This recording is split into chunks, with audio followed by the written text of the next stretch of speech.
அன்பான நேயர்களே, இன்று நாம் சுத்த சாதகத்தின் 74வது பாடலை பார்க்க இருக்கின்றோம்.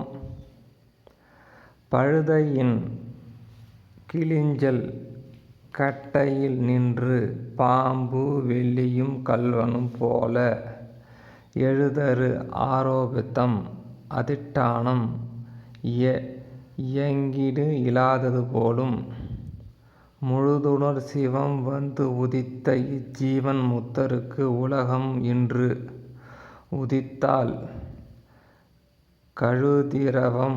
திரதம் போல் காட்சி மாத்திரமாகவும் விகாரமே இன்றாம்.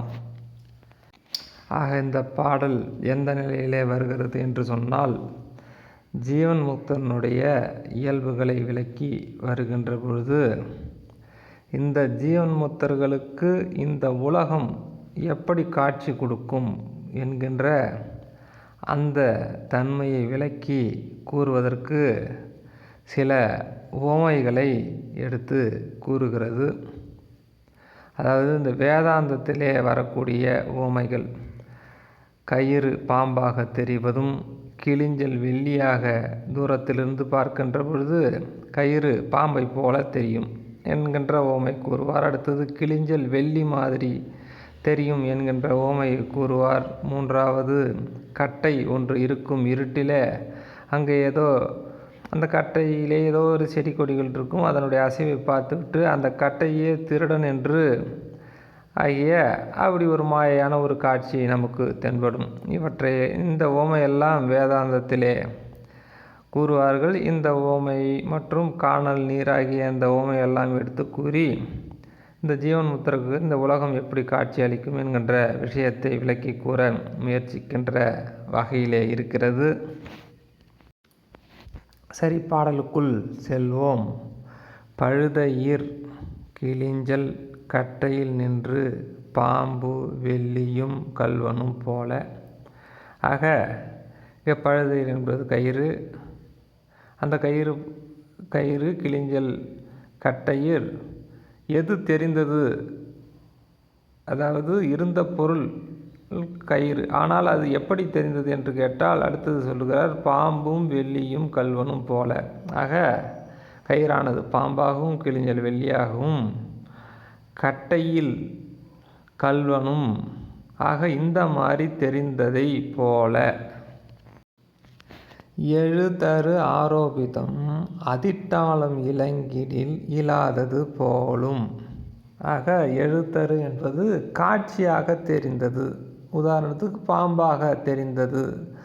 அதிட்டானம் இலங்கிடில், அதிட்டானம் உண்மையில் என்ன என்று நாம் விசாரித்து போகின்ற காலத்து என்றும் இலாதது போலும். எது இலாதது?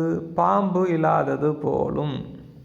ஆக காட்சிக்கு தெரிந்தது அதுதானா என்று விசாரிக்கின்ற காலத்தில் அது அப்படி ஒரு பொருள் இல்லாதது போலும் என்பது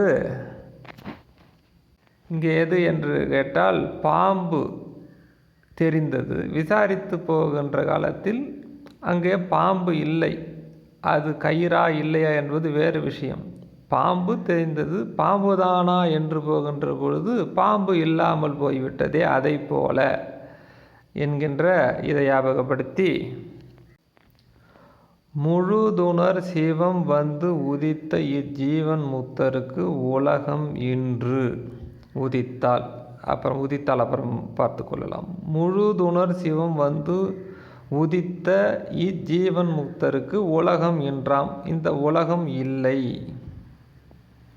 இந்த உலகம் எப்படி இல்லை என்றால், முன்பு பாம்பு என்று பார்த்துவிட்டு கிட்டே போகும்போது பாம்பு இல்லாமல் போனதே, அது மாதிரி ஜீவன் முக்தர்களுக்கு இந்த உலகம் இல்லை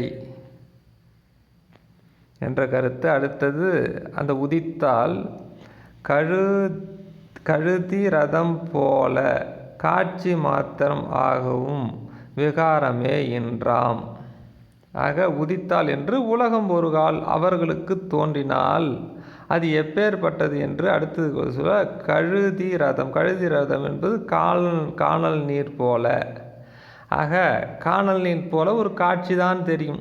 முன்பு அந்த பாம்பு தெரிந்தது போலவே மறுபடியும் அதே தான், காட்சி தான் தெரியும். கிட்டே போய் பார்த்தால் அந்த காணல் நீர் எப்படி இல்லாமல் போகிறதோ அந்த மாதிரி ஒரு தோற்றம் மாத்திரமாகவே இந்த உலகம் அவர்களுக்கு தோன்றுமே ஒழிய விவகாரம் என்ற அவர்களுக்கு இந்த உலகத்திலே எந்த செயலும் இல்லை என்கின்ற இந்த கருத்தை சொல்லி ஜீவன் முக்தர்களுக்கு இந்த உலகம் எப்படி தோன்றும் என்பதை விளக்குகின்றார்.